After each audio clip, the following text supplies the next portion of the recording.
Steve Jobs, Indra Nooyi, Sundar Pichai, Jeff Bezos, Jack Welch, these are all great leaders. But are their leadership styles the same? Absolutely not.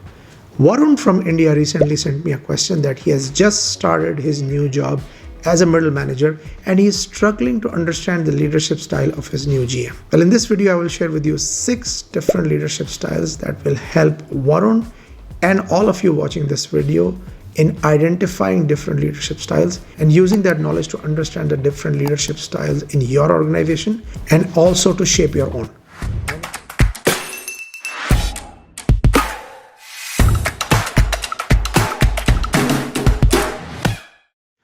So the first style is the autocratic style of leadership. This style involves a leader who makes all the decisions without consulting or involving the team.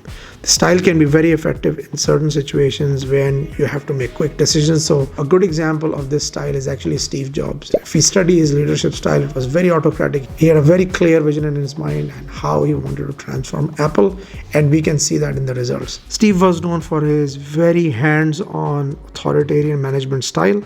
He was very involved in the day-to-day operations of the company and made many of the key decisions without much input of his team. For example, when he was developing new products, Jobs was known to set very strict guidelines and demand a high degree of perfection. He was very particular about the design and functionality of Apple's products and would often insist on changes or revisions even if the team disagreed. He had a reputation for being very demanding and difficult to work with, often pushing his team to work long hours and meet tight deadlines. Despite his autocratic leadership style, Steve Jobs is known to be a visionary leader who inspired his teams to create one of the most innovative products in the world. The second style of leadership is the democratic style, which, as the name goes, is a much more collaborative style of leadership where the leader tends to involve the team members in a lot of decision making. Obviously, this style creates much higher engagement levels with the team because the team feels more involved. However, it can mean sometimes slower progress as compared to autocratic leadership. A very good example of democratic leadership is Sundar Pichai of Google and Alphabet Inc. Sundar is known for his collaborative and inclusive leadership style.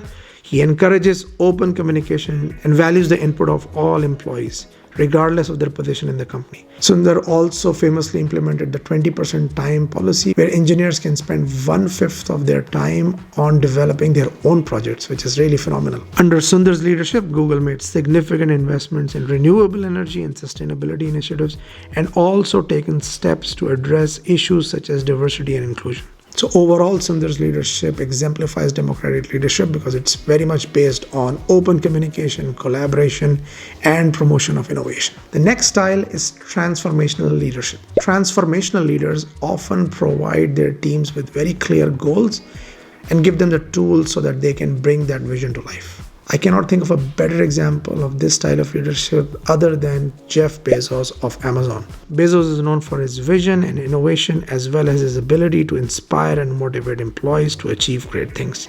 Under his leadership, Amazon has grown from a small online bookseller to one of the world's largest retailers and tech companies. Imagine transforming a small book-selling website to something which is now known as the everything store. Everything you can possibly imagine in the world is most likely available on Amazon. The next style is servant leadership.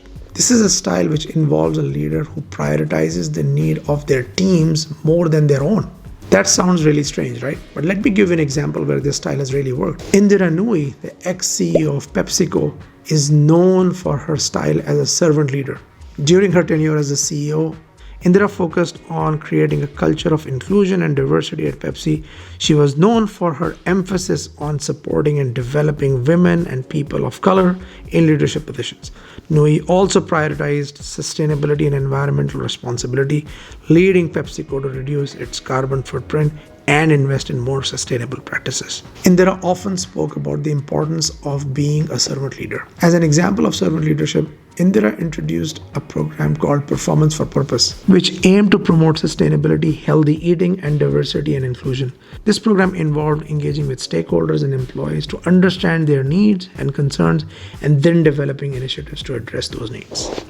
The next style is a bit hard to pronounce, but it's called the Laissez-faire Leadership. This is a style which involves a leader who gives a very high level of autonomy to their team members to make decisions. It's a little bit similar to style 4 leadership that we talked about in the situational leadership video, and I will put a link of that somewhere here that you can watch. Now, this style can only work if the team members are highly skilled and are capable of making those decisions. Now, a real-life example of laissez-faire leadership is Sir Richard Branson of the Virgin Group. Branson created a very decentralized organizational structure where the managers had a lot of autonomy to take decisions on their own. Now, while this created a culture of great innovation, and we know that Virgin Atlantic as an airline was known in the airline industry for its innovative approach, however, critics argue that because of this style of leadership, a lot of times at Virgin, projects were pursued without very clear goals, and that resulted in a lot of waste. And overall, this affected the company's profitability negatively. And the final style is transactional leadership. This style focuses on providing rewards and punishments based on performance. Transactional leaders often set very clear expectations with their team members and hold them accountable. An example of transactional leadership from the corporate world is Jack Welch of GE. Welch is known for his focus on productivity and efficiency and the use of incentives to reward his employees. During Jack Welch's time,